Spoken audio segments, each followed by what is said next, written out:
بہت ہی مشہور و معروف آیت کریمہ جسے میں نے ابھی تلاوت کی. اللہ رب العزت ارشاد فرماتا ہے ما آتاکم الرسول فخذوہ وما نہاکم عنہ فانتہوا. جو تمہیں تمہارے رسول دے اسے لے لو اور جس چیز سے رسول منع فرما دے بات کرو. اپنی مرضی نہیں چلے گی.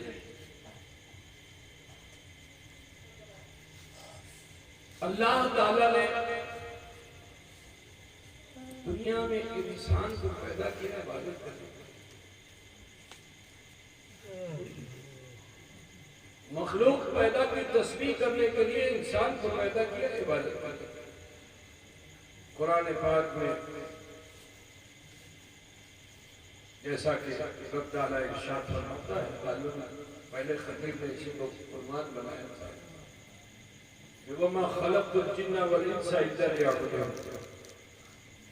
ہم نے جن اور انس کو اس لیے پیدا فرمایا تاکہ عبادت کریں. اور عبادت کسی تصور کا نام نہیں ہے. عبادت تسبیح کا بھی نام نہیں ہے. عبادت عمل کا نام ہے. مطلب بچے سننا آپ صرف تصور کریں اور سوچیں کہ میں جیسے کافروں میں ہوتا ہے آنکھ بند کر لیا اور بیٹھ گئے اور کیا ہے بھائی آپ پوجا کر رہا ہے عبادت کر رہا ہے. اسلام میں اس کا تصور ہے. زندگی بھر بیٹھے رہو گے عبادت نہیں ہوگی. آپ ہزار کے دانے لے کر کے بیٹھ جائیے اور پورا پورا دن تسبیح پڑھیے لیکن وہ عبادت میں شامل ہے. تسبیح کریں گے آپ ثواب ملے گا لیکن عمل نہیں ہے. عمل کیا عمل ہے حقوق اللہ و حقوق العباد. حقوق اللہ و حقوق العباد یہ ہے عمل. حقوق اللہ میں تو بھی جیسے مولانا نے ایک حدیث پڑھی بنی الاسلام علی خمس. اسلام کی بنیاد جو ہے 5 چیزوں پہ کیا ہے؟ توحید ہے نا، نماز ہے، روزہ ہے، حج ہے، زکوٰۃ ہے. یہ بنیاد یہ بیس. یہ کیا ہے؟ یہ حقوق اللہ اور ایک ہے حقوق العباد. اب حقوق العباد میں حقوق العباد کیا ہے؟ یہ بہت لمبی فہرست ہے. حقوق العباد کی بہت لمبی فہرست ہے. حقوق العباد سب سے پہلے اپنی ذات سے شروع ہوتا ہے. حقوق العباد میں سب سے پہلے اپنی ذات سے شروع ہوتا ہے. پھر ماں باپ ہے، پھر بیوی ہے، پھر بچے ہیں، پھر بہن بھائی ہیں، پھر رشتے دار ہیں. الاقرب فالاقرب کہتے ہیں، پھر جتنا قریب، پھر پڑوسی ہیں، پھر یتیم ہے، پھر بیوہ ہے، پھر بے سہارا ہے، پھر سماج ہے، محتاج ہے. ٹھیک، یہ بڑی لمبی فہرست ہے. یہ حقوق العباد ہے. اللہ نے ہمیں تمہیں اس لیے پیدا فرمایا، تفریح کرنے کے لیے نہیں پیدا کیا.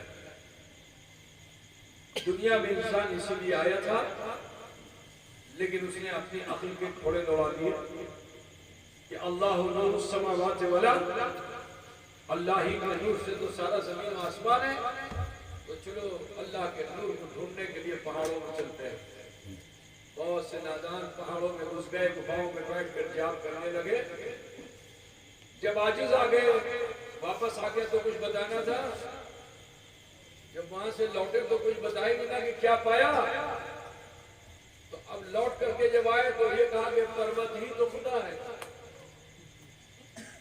سمجھے نا، پاتھر میں خدا ہے.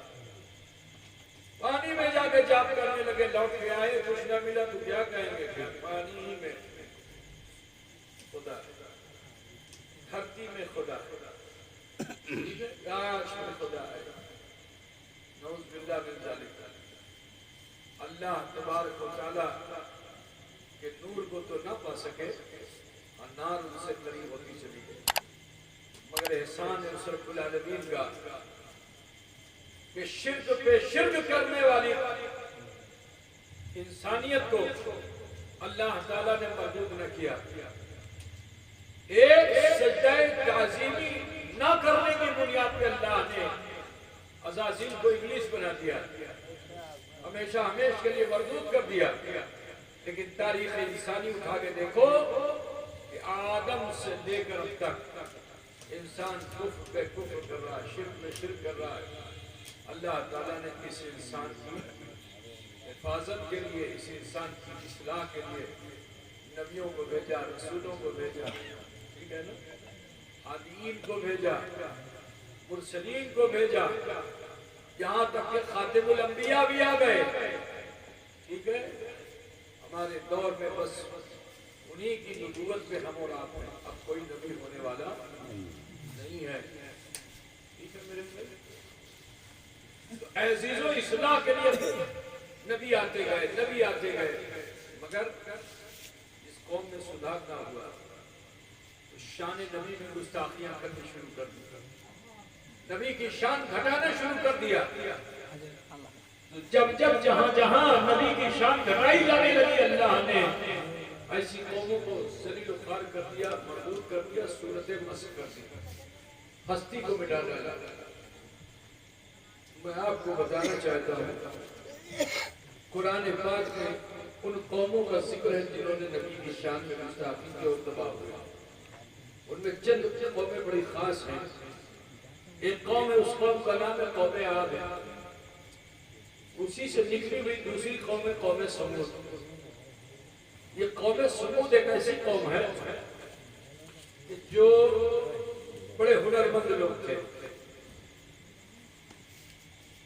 مکان بنانے میں ماہر، وہ بھی ماٹی اور گارے اینٹے کا مکان نہیں، بڑے بڑے پہاڑوں کو کاٹ کر کے مکان بناتے تھے، اور اتنا سندر مکان بناتے تھے کہ آپ اس کے اندر آج بھی جائیے، وہ موجود ہے عرب میں، تم جاتے دیکھنے کے لیے تو صرف دروازہ ہی ملے گا پہاڑ میں، کوئی جنگلہ نہیں ہے، کوئی سوراخ نہیں کہیں دکھائی دیتا، مگر دن ہے تو دیکھو سورج کی روشنی بھی آ رہی ہے اور اندر ہوا بھی آ رہی ہے۔ کیسی ٹیکنیک تھی ان کی، ڈھونڈ نہیں پائے آج تک لوگ کہ وہ سوراخ کہاں جہاں سے روشنی آ رہی ہے۔ چھدرو ہوئے تاکہ رود آشپے نا، اور جو چھدرو ہوئے نا تو رود آشپے بولو تو پہاڑ مدے چھدرو نائی رود آشپے، یہ کہنا پہاڑ مدے جنگلہ نائی ہوا آشپے۔ تو بولو یہ ٹیکنیک اچھی تھی نا، ایسے ہنرمند لوگ تھے۔ مقابلہ کرنے لگے تو پھر بتوں کو بنانے لگے، پہلے چھوٹا بت بنایا، پھر اس سے بڑا بت بنایا، پھر اس سے بڑا بت بنایا، حتیٰ کہ انہوں نے دو اتنے بڑے بڑے بت بنا دیے جو 50 فٹ اوپر اونچا بت بنا دیا۔ ان کے نام سے دو شہر بھی بسا دیا گیا، بال مک، دو شہر بس گیا، وہاں لوگ جانتے ہوں گے، ہے نا، دو شہر بس گئے۔ اس قوم کے نبی کون ہوئے؟ صالح علیہ السلام۔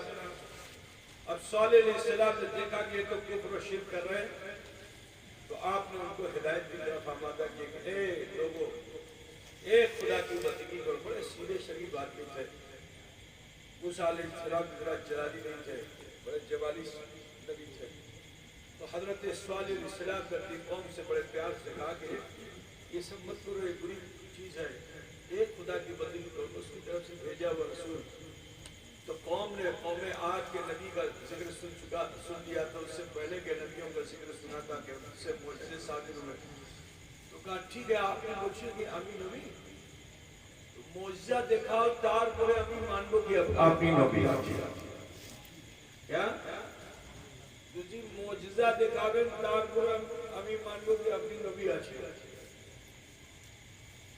ایک بات سن لو، پیری مریدی یا کسی کو پر حق جاننے کے لیے ضروری نہیں ہے کہ اس سے آپ کرامت دیکھو تب اس سے آپ عقیدت مند ہو جاؤ۔ خدا بجھ رہے ہو نا، کیونکہ معجزہ اور کرامت یہ اللہ والے دکھاتے نہیں، اسے دکھ جاتا ہے، ٹھیک ہے؟ لیکن تم جہاں دیکھنے جاؤ گے وہاں بار بار تمہیں کاجو ملے گا۔ آج کل سوشل میڈیا میں دیکھا نہیں، اجمیر شریف میں گھوم رہا ہے مستان، اور ایسے کر کے ایسے دکھا اس کے ہاتھ میں کاجو ہے، تو لوگ یہی سمجھتے ہیں کہ بہت بڑا پہنچا ہوا انسان ہے۔ آج سمجھے کہ نہیں سمجھے؟ وہ کیا ہے؟ دھوکا ہے، وہ استدراج ہے، نگاہوں کا دھوکا ہے۔ تو کرامت و معجزہ بار بار نہیں ہوتا ہے۔ آؤ میں یہاں تھوڑی سی بات جملے مترجمہ کے طور پر عرض کر کے اپنی بات کو آگے بڑھاؤں کہ ہمارے نبی جیسا معجز نما کوئی ہوگا؟ کوئی نبی بھی نہیں ہوگا جیسا معجزہ میرے نبی کا ہے۔ چاند کو کسی نبی نے پڑھا؟ ہمارے نبی نے پڑھا، لیکن کتنی بار پڑھا؟ کتنی مرتبہ پڑھا؟ 5 مرتبہ، 10 مرتبہ، 20 مرتبہ، کتنی مرتبہ پڑھا؟ ارے بولے بھائی کو پڑھے لکھے ہو؟ ایک مرتبہ۔ چاند دو ٹکڑے ہوا کتنی مرتبہ؟ حضرت جابر کی بکری زندہ ہوئی کتنی مرتبہ؟ ان کے بچے زندہ ہوئے کتنی مرتبہ؟ ابو جہل کی مٹھی میں کنکر نے کلمہ پڑھا کتنی مرتبہ؟ کتنی مرتبہ؟ ایک مرتبہ نا۔ اب آؤ ولیوں کی طرف چلتے ہیں، جو ولیوں کے ولی ہیں، ہندوستان کے سلطان ہیں، خواجہ خواجگان ہیں، پورے انا ساگر کو پیالے میں لے لیا کتنی مرتبہ؟ تو معلوم کیا ہوا کہ معجزہ اور کرامت وہ ہے کہ جو بار بار نہیں ہوتا، ایک بار ہوتا ہے، اور تم اسی کو گنی مانتے ہو کہ جو بار بار تمہیں دکھائے، تمہاری خواہش کا لڈو پیش کرے، تم اسی کو گنی سمجھتے ہو، وہ تمہارے ایمان کو لوٹ لے جاتا ہے۔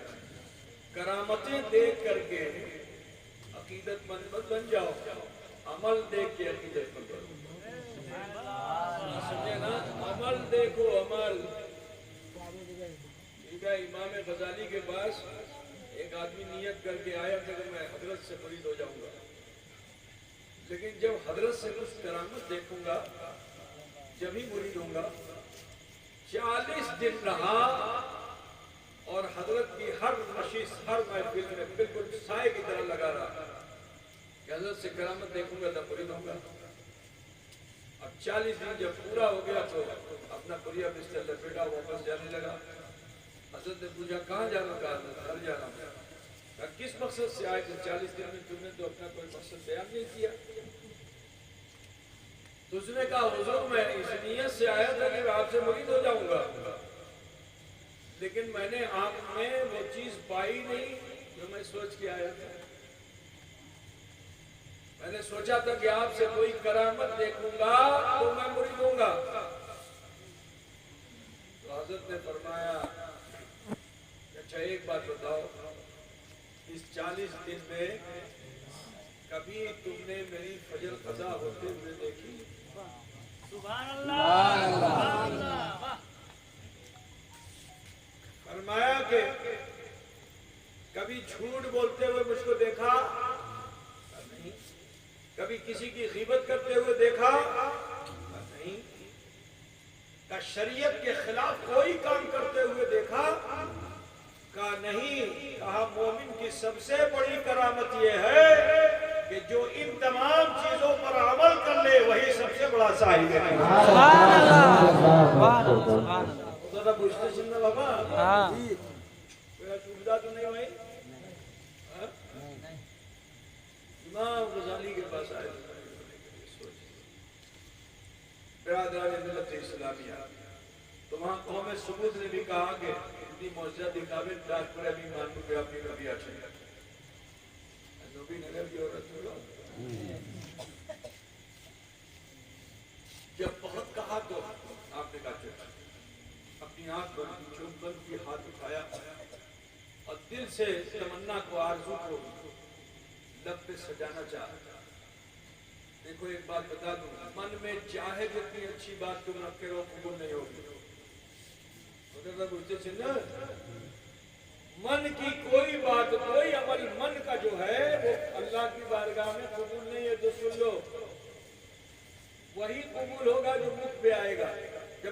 اللہ علیم بھی ہے، خبیر بھی ہے. تم نیکی کا ارادہ کرو گے، اللہ ایک ارادے پہ 10 نیکی فرشتے سے دلا دے گا. بتا پوچھ رہے ہو نا.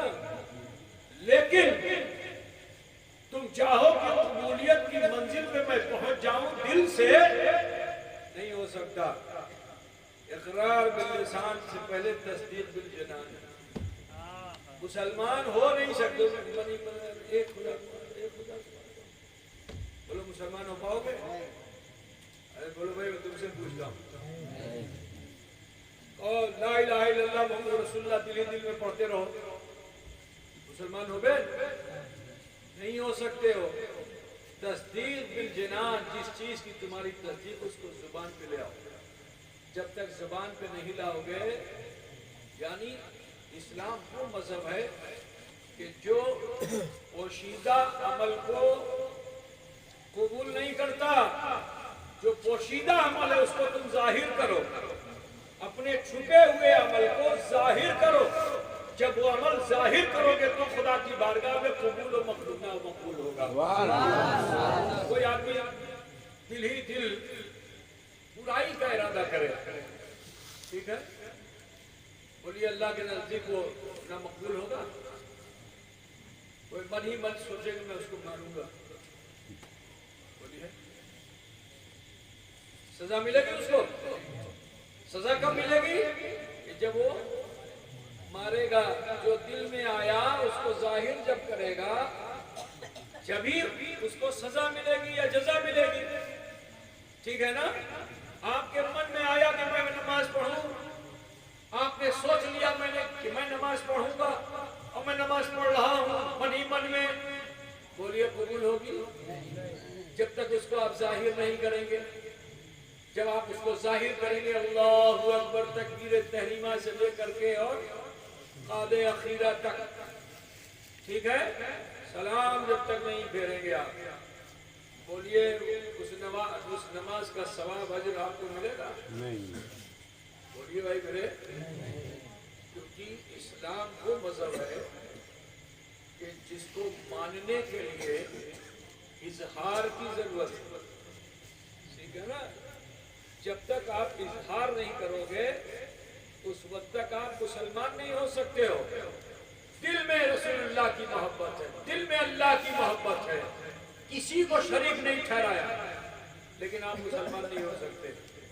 مسلمان کب ہوں گے؟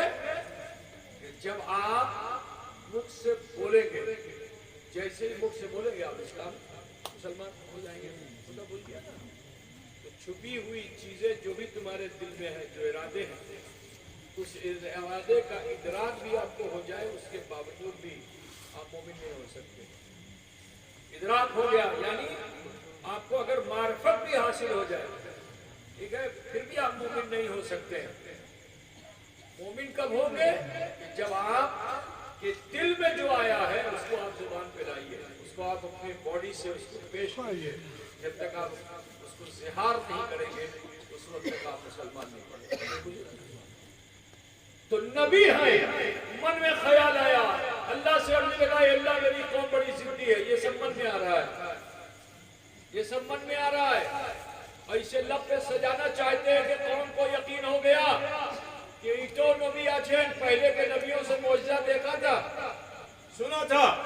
ایٹو نبی آچھیں جدی دعا کری دیبیر ایٹا ہو گیا. تھامن امر وقت سفل ہونا بھی کچھ اور بڑھنے چاہتے ہیں. آپ کیا کہنا چاہتے ہو؟ آپ کھولی ہاتھ گرا ہے. آپ پہاڑ سے ایک ایسی اونٹنی کو نکالیے جو سمتل زمین پہ آ کے بچے بدلے.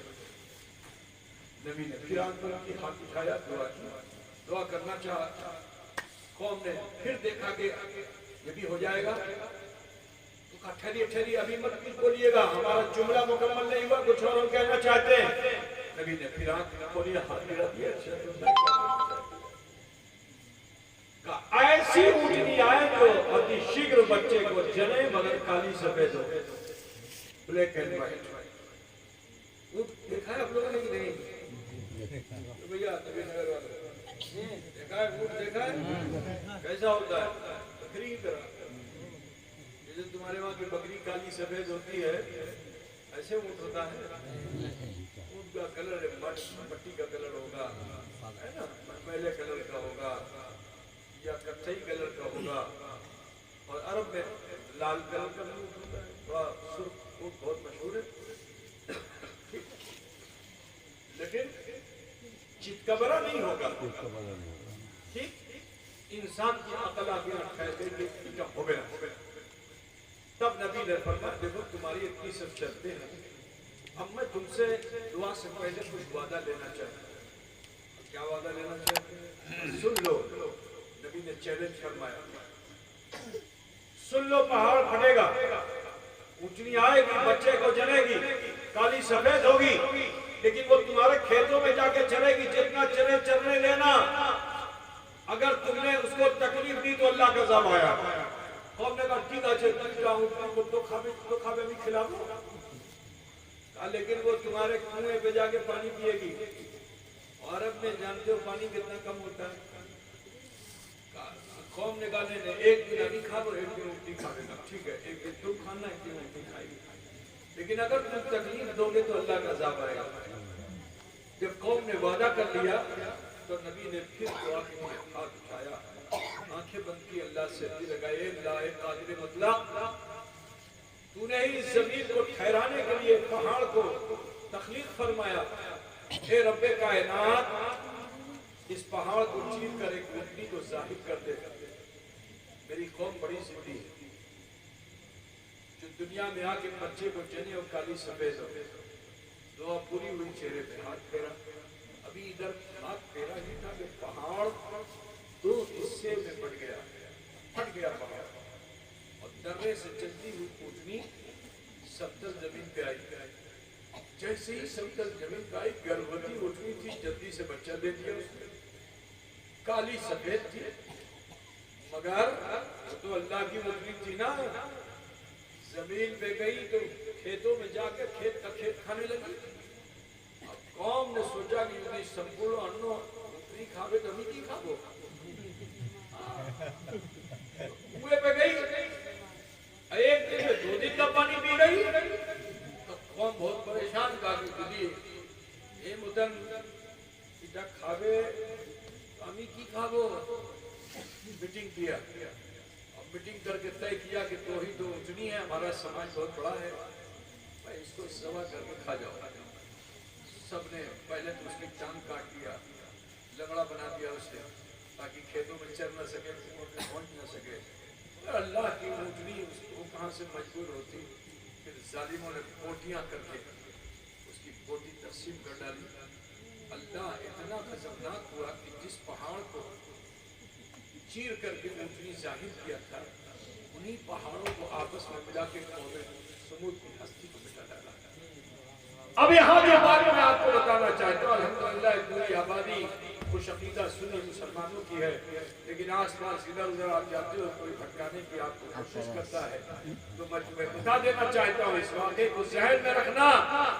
لوگ کہتے ہیں نبی کو غیب نہیں معلوم، ارے یہ واقعہ پڑھ کے بھی اگر تجھے نہ پتا چلا تو کتنا بڑا نادان ہے کہ نبی نے دعا سے پہلے فرمایا پہاڑ پھٹے گا، یہی تو غیب ہے، اونٹنی آئے گی، یہی تو غیب ہے، بچے کو جنے گی، یہی تو غیب ہے، کالی سفید ہوگی، یہی تو غیب ہے، کھیتوں میں چلے گی، یہی تو غیب ہے، کنویں پہ پیے گی، یہی تو غیب ہے، تم تکلیف دو گے اللہ کا عذاب آئے گا، یہی تو غیب ہے۔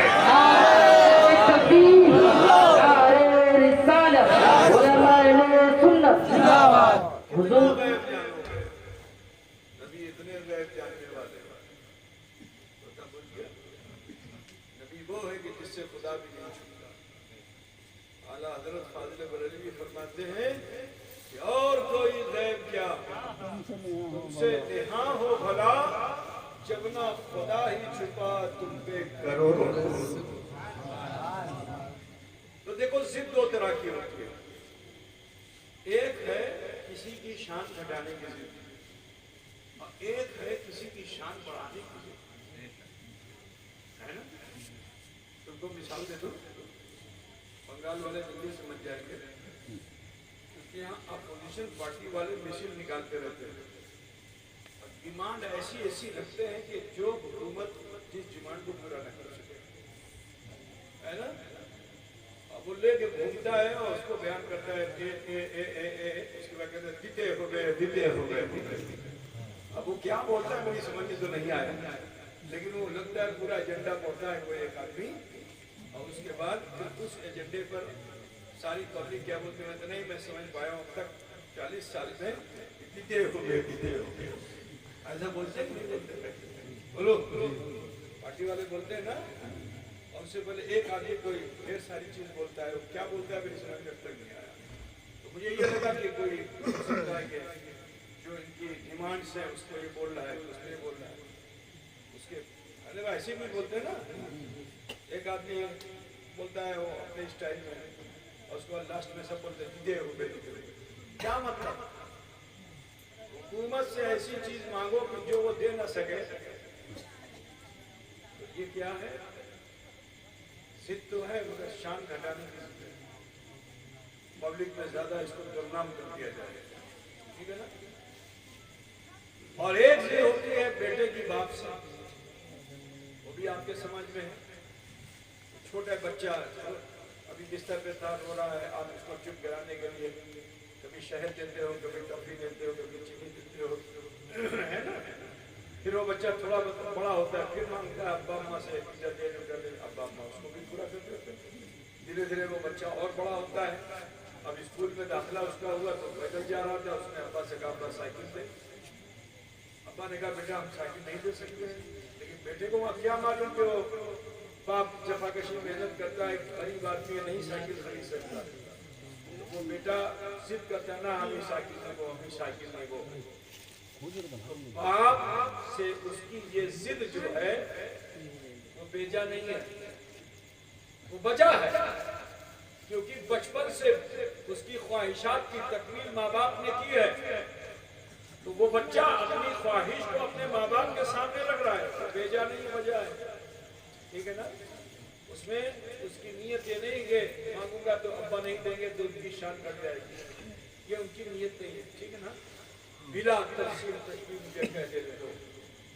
دیکھو ضد دو طرح کی ہوتی ہے، ایک گھٹانے کی اور بڑھانے کی۔ ایک صحابی ہے، ان کا نام ہے حضرت ابو لبابہ رضی اللہ تعالیٰ، آج بھی ان کے نام کا کھمبا مسجد نبی میں ہے، جس کو استوانِ توبہ بھی کہتے ہیں، استوانِ ابو لبابہ بھی کہتے ہیں۔ جب اسلام لوگ لائے تھے لیکن شریعت کا نفاذ نہیں تھا، ٹھیک ہے نا؟ تو شریعت کا نفاذ نہیں تھا تو مثال کے طور پر کوئی آدمی کسی سے رشتہ قائم کرنا چاہے تو چند سکہ دے کر کے کسی عورت کے ساتھ اپنا تعلق بنا لے، 2 گھنٹے 3 گھنٹے کے لیے، 1 دن کے لیے، 10 دن کے لیے، 20 دن کے لیے معاہدہ کر لے، اس کو متع کہتے ہیں۔ عرب کے سماج میں وہ چیز رائج تھی، متع، ٹھیک؟ بولیے آج کچھ لوگ کہتے ہیں شریعت الگ ہے، طریقت الگ ہے، ایسا کچھ نہیں ہے بھائی میرے۔ سنو، ابتدائے دور اسلام میں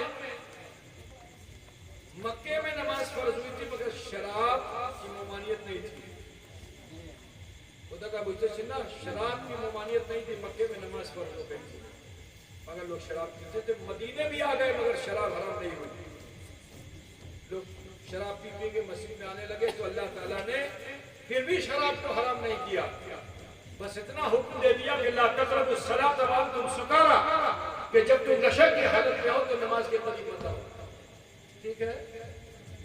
کیونکہ یہ شروع دور میں کا معاملہ تھا، لوگ عادی تھے، زنا کرنے کے عادی تھے، جوا کھیلنے کے عادی تھے، خون پینے کے عادی تھے، ٹھیک ہے، نشہ کرنے کے عادی تھے، بہت سی برائیاں تھیں۔ اگر اچانک شریعت کا سارا نفاذ اسی وقت ہو گیا ہوتا تو پھر لوگ بکھر جاتے تھے، ٹھیک ہے نا؟ تو شریعت کا نفاذ کب ہوا؟ جب انصار و مہاجرین ایسے ہو گئے کہ وہ رسول اللہ کی بارگاہ میں کوتھا بولنے سے پہلے یہ کہتے تھے کہ آپ پہ میرے ماں باپ قربان ہو جائیں۔ جب صحابہ کا یہ نظریہ ہو گیا کہ وہ رسول اللہ پہ اپنی جان، اپنے ماں باپ، اپنی اولاد کی جان کو قربان کرنے کا جذبہ رکھنے لگے تو شاعر کے شعر کو سمجھو کہ کہا گیا کہ حسن یوسف پہ کٹی مصر میں انگشت زنا، سر کٹاتے ہیں تیرے نام پہ مردانہ۔ جب یہ جوش جذبہ پیدا ہوا تو پھر وہی الہی کا نزول بھی ہونے لگا۔ اب شراب حرام کی جاتی ہے، اب جوا حرام کیا جاتا ہے، اب خون حرام کیا جاتا ہے، اب سود حرام کیا جاتا ہے۔ تو دادا بولتے سنے بابا، اب متع کو ختم کر کے صرف نکاح پیٹرن جو ہے ایگریمنٹ یہی ہوگا اسلام میں۔ اب یہ متع والا سسٹم نہیں رہے گا۔ تو نہ بلکہ کہ دھیرے دھیرے کر کے شریعت کا نفاذ ہونے لگا۔ تو ان سے کچھ غلطی ہو گئی ابو لبابہ سے، شریعت کچھ خود ہی کر لے تو وہ رسول اللہ کی بارگاہ میں آئے، وہ آ کے رسی لگائی، یا رسول اللہ چاہی خود کر لو، ہمار خود ہی معاف کریے دے۔ ہمیں ہماری بنگلہ صحیح نہیں بھائی، ہو سکتا ہے کہیں شبد غلط ہو جائے، ٹھیک ہے، ہمار خود ہی معاف کریے دے۔ تو نبی نے فرمایا کہ اللہ غفار و غفور ہے، اے ابو لبابہ اپنے گناہ کی معافی اللہ سے مانگو، اپنے گناہ کی معافی اللہ سے مانگو۔ تو ابو لبابہ مچل گئے، انہوں نے کیا کہا، یا رسول اللہ جکن پرجنتو اپنی عمر خودی معاف کربے، دار کرے ہمیں ایکن دیکھے جاگو اپنی معاف کربے میں تو ہمیں ایکن داڑیے ایکنا بھی داڑیے چھاپو۔ حتیٰ کہ انہوں نے کھمبے سے اپنے کو باندھ دیا، 3 شبانہ یوم بندے رہے۔ اب ذرا سوچو کہ صحابی 3 دن تک کھمبے سے بندے رہے، رسول اللہ پہ کیسی کیفیت ہوئی ہوگی، جنہوں نے بار بار ابو لبابہ کو دیکھا، ابو لبابہ کو دیکھا، فجر میں، ظہر میں، عصر میں، مغرب میں، عشاء میں کوئی آئے ملنے کے لیے آئیں تو دیکھیں، اصحاب صفہ کو سبق دینے کے لیے جائیں تو دیکھیں، کہیں کوئی وفد بھیجنا ہو تشریف لائیں تو دیکھیں، بار بار ابو لبابہ پہ نظر پڑتی مگر دعا نہیں کرتے۔ وجہ کیا ہے؟ وجہ یہ کہ میرا نبی غیبداں ہے۔ آج جب ابو لبابہ آئے تھے تو رسول پاک نے صرف ابو لبابہ کو نہیں دیکھا تھا، ابو لبابہ کی تقدیر کو دیکھا تھا کہ ابو لبابہ جب میرے دربار میں آ کے مچل جائے گا، روئے گا، کانے گا، گلگلائے گا تو باب رحمت کھل جائے گا، اللہ تعالیٰ رحمت کا دروازہ کھول دے گا۔ اللہ میں محفوظ جو قرآن ہے اس کی آیت کریمہ مجھ پہ جب نازل ہو جائے گی تو ابو لبابہ بھی بخشا جائے گا، اور صبح قیامت تک کا میرا ہر وہ امتی بخش دیا جائے گا جو میری بارگاہ میں آ کر مجھ سے دعا کی درخواست کرے گا، اور میں اس کے لیے دعا کر دوں گا تو اللہ اس کے لیے بڑا غفور ہوگا۔ آیت کریمہ نازل ہوگی، جاؤں گا الاخری، جب تم اپنے الفاظ پر ظلم کرو تو کہیں اور نہیں، دربار محمدی میں حاضری دو، اور حضور اگر تمہارے لیے دعا فرما دیں گے تو اللہ تم بڑا غفور جائے گا۔ بدرنا پوچھتے سننا بابا، یہ بھی ضد تھی، لیکن دونوں ضد سمجھتے ہو نا، ہٹ کرنا، ضد کرنا، تو وہاں تباہی اور یہاں سرفرازی۔ میرے عزیز، اب جب صحابہ کرام حضور صلی اللہ علیہ وسلم سے اس طرح بھروسہ کرنے لگے، میں آپ کو تھوڑی سی بات بتا کے اپنی بات ختم کروں گا کہ حضور سے کیسی وہ بھروسہ کرتے تھے، محبت کرتے تھے۔ سنو، حضور مسکی مارے تو صحابہ بھی ان کی نقل کرتے تھے، حضور کے چلنے کو دیکھتے تو صحابہ بھی ویسے ہی چلتے، ٹھیک ہے۔ حضور جب چلتے تھے تو ان کے چلنے کا انداز یہ ہوتا تھا جیسے آدمی چڑھائی پہ چڑھے، تو جب چڑھائی پہ چڑھے گا تو کیا ہوگا، سینہ تان پہ چڑھ پائے گا؟ جو آدمی چڑھائی پہ چڑھے، چڑھائی میں پہاڑ پہ چڑھنا ہے تم کو، تو کوئی پہاڑ پہ سینہ تان پہ چڑھ پائے گا؟ جھک کے چلے گا، نظر قدر پہ ہوگی، نگاہ کہاں ہوگی؟ قدر پہ نگاہ ہوگی، گردن جھکی ہوئی۔ حضور جب چلتے تھے تو سرکار اس طرح چلتے جیسے تم پہاڑ پہ چڑھو، تمہارے چلنے کا انداز ہو، حضور سمتل زمین پہ اس انداز سے چلتے سرکار کے چلنے، صحابہ حضور جیسے استراحت فرماتے صحابہ ویسے ہی سوتے، حضور جیسے کھاتے ویسے صحابہ بھی کھاتے، ایسی نہیں۔ لیکن حضور کے ہر کرنے کو تم نہیں کر سکتے، اللہ کے رسول کے ہر کرنے کو تم نہیں کر سکتے ہو، اتنا جان لو، ٹھیک ہے؟ تو ایک صحابی ان کے من میں آیا کہ رسول اللہ کی بارگاہ میں گوشت ہدیہ کروں، پکا کے کھانا، تو بازار سے گوشت لے کر کے آیا، پھر بیوی سے کہا پکاؤ، رکھنا کیا انہوں نے، ایک کاغذ میں رکھا، ڈھکن سے ڈھکا، لے کے چلے، جیسے ہی گلی میں پہنچے دیکھا یہاں سے وہاں تک گلی پھیلی ہوئی ہے، مجمع لگا ہوا ہے، تو آپ کو جگیاسا ہوئی کہ آگے ہے کیا کہ اتنا بھیڑ لگی ہوئی ہے، تو کسی سے پوچھا نہیں، بس لوگوں کو ہٹاتے ہوئے آگے بڑھتے ہوئے، ایسا ہوتا ہے جب بھیڑ بھاڑ میں چلتے ہو تو کیا کرتے ہو، لوگوں کو ہٹایا آگے بڑھے، لوگوں کو ہٹایا آگے بڑھے، تو اسی طرح صحابی لوگ ہٹاتے ہٹاتے بالکل پہلی صف میں پہنچ گئے۔ اب جو پہلی صف میں پہنچے تو زیارت رسول ہو گئی، کیونکہ چوراہے پر اللہ کے رسول ایک چبوترے پہ بیٹھ کر نماز پڑھا رہے تھے۔ اب جو صحابی نے دیکھا تو ان کی بے خودی کا عالم یہ تھا کہ یہ برتن تو لے کے گھر جا رہے تھے حضور کے، خیال ہی نہیں رہا، دو قدم اور آگے بڑھ کے رسول اللہ کی بارگاہ میں گئے، اور وہیں مجمع میں رسول پاک کی بارگاہ میں حضور کے سامنے لے جا کر کے وہ برتن رکھ دیا۔ اللہ کے رسول ان کی صدا پہ مسکراتے ہیں، اور اوپر سے نیچے صحابی کو دیکھا، اس کے بعد میرے رسول وہ ہیں کہ جو اپنی امت کے خواہشات کو پورا کرنے میں دیر نہیں لگاتے، ڈھکن کو کھولا اور پھر مسکراتے ہوئے اس میں سے ایک روٹی اٹھائی اور اپنے مخصوص انداز سے حضور نے کھایا، سارے صحابہ نے دیکھا، حضرت سیدنا عثمان غنی نے بھی دیکھا، ان کو اتنا اچھا لگا یہ کہ دوسرے دن اپنی بیوی کے پاس گوشت لے کے گئے، بنوایا، رننا کروایا اور برتن میں رکھوا کر کے ان کے گھر کے سامنے ہی وہ چبوترا تھا جنت البقیع کی طرف، اور اسی چبوترے پہ آگے ویسے ہی بیٹھے جیسے رسول پاک بیٹھے، اور ڈھکن کو ویسے ہی مسکراتے کر کھولا، اور پھر اس میں سے ایک روٹی نکال کے کھا رہے تھے کہ راہگیر صحابہ جو نکلے تو مذاق اڑانے لگے کہ اے عثمان کیا گھر میں جھگڑا ہو گیا، بیوی سے ناراض ہو گئے، یہ چوراہے پہ آگے کھانا کیوں کھا رہے ہو؟ تو آپ نے فرمایا لوگوں میں کسی سے ناراض ہو کے نہیں آیا ہوں، کل میں نے جناب محمد رسول اللہ کو ایسا کرتے ہوئے دیکھا تھا تو آج میں کر رہا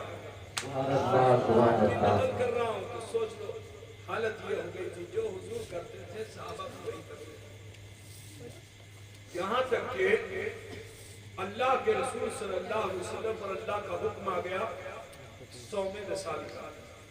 اب آپ لوگ صوم وصال نہیں سمجھے، صوم وصال کیا مطلب؟ ایسا روزہ کہ جس روزے کو توڑنے کے لیے کوئی پانی نہ ہو، یعنی روزے پر روزہ، جیسے آپ مغرب کے ٹائم روزہ کھول دیتے ہو، اور رسول اللہ کے لیے حکم یہ ہوا کہ نہیں نہ پانی پینا نہ کھانا کھانا، ایک روزے پہ دوسرا روزہ۔ اللہ کے رسول نے جب ایسا کرنا شروع کیا نا تو صحابہ نے بھی ان کی قتل کرنی شروع کر دی، روزے پہ روزہ۔ اب بتاؤ بشر کہتے حضور ہماری طرح ہے، کیا کہتے ہیں حضور ہماری طرح ہے، ارے جب حضور صحابی کی طرح نہیں ہے تو وہابی کی طرح کہاں سے ہو؟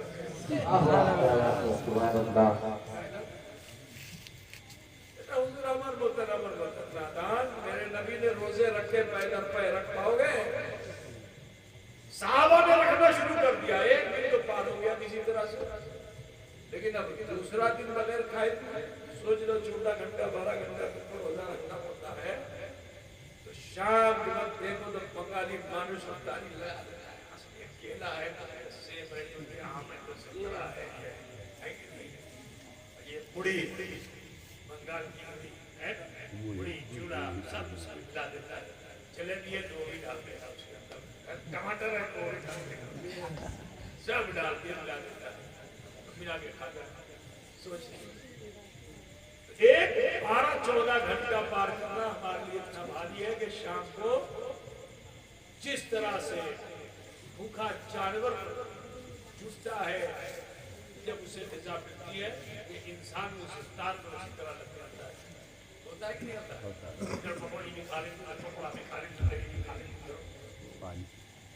ایسا کرتا ہے کہ نہیں کرتا ہے؟ ایک 12-14 چل جائے گے، 24 گھنٹہ گزرے، 48 گھنٹہ گزرے تو حال کیا ہوگا؟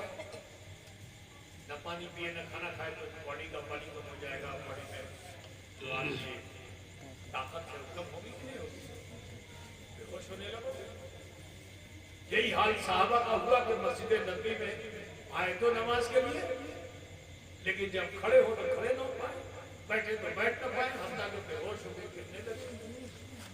اب جو بے ہوش ہو کر گرنے لگے تو میرے رسول نے ان کو تسلی نہیں دی، بلکہ جلال میں آ گئے، اور جب جلال میں رسول پاک آئے تو فرماتے کہ ایکم مثلی، کون ہے میرے مثل؟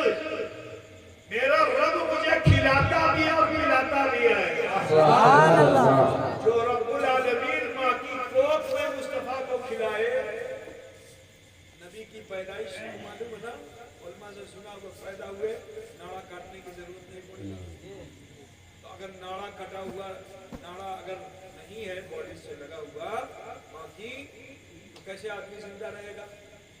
میرے نبی جب 9 مہینے ماں کی کوکھ میں بغیر ناڑے کے اللہ سے روزی لیتے رہے، تو جو راز مکے کا تھا اس راز کو منکشف کیا، ماں کے شکم کے راز کو منکشف کہاں کیا؟ مدینے میں۔ جب صحابہ چاہنے والے ہو گئے، مکے میں تو خدا نے فرمایا کہ ان کافروں سے کہہ دو کہ مجھے خدا نہ سمجھو، میں تمہارے مثل ہوں۔ لیکن جب صحابہ کے درمیان مصطفیٰ آ گئے اور چاہنے والے میرے نبی کے عقیدے کو قبول کر چکے، تو مصطفیٰ کیا فرماتے ہیں؟ ایھم مثلی، کون ہے میرا مثل؟ میرا رب مجھے کھلاتا ہے۔ ابھی رسول پاک یہ فرما ہی رہے تھے، بڑے جلال کا جملہ تھا، میرا وجدان تو کہتا کہ کچھ دیر اور رہ جاتا تو نہ زمین ہوتی نہ آسمان، سب ختم ہو جاتا، لیکن اللہ تعالیٰ نے اپنے مصطفیٰ کے زمانے کو باقی رکھنا چاہا، تو آیت کریمہ نازل فرماتی کہ مَا آتَاكُمُ الرَّسُولُ فَخُذُوهُ وَمَا نَهَاكُمْ عَنْهُ فَانتَهُوا، جو تمہیں رسول دے تم اسے لے لو، اور جس چیز سے رسول منع فرما دے باز۔ اب پھر صحابی کو اپنی مرضی کا کام نہیں کرنا ہے، صحابی سے لے کر قیامت تک کے امتی کو اپنی مرضی کا کام نہیں کرنا، اپنا فلسفہ مت پیش کرو، جو شریعت کی دعوت ہے اسی کو عمل کرو، ٹھیک ہے نا؟ تو سنو، بس ایک آخری بات درس کر کے رخصت ہو جاؤں گا، کیونکہ اس تقریر کا محصل وہی ہوگا۔ ایک بزرگ گزرے ان کا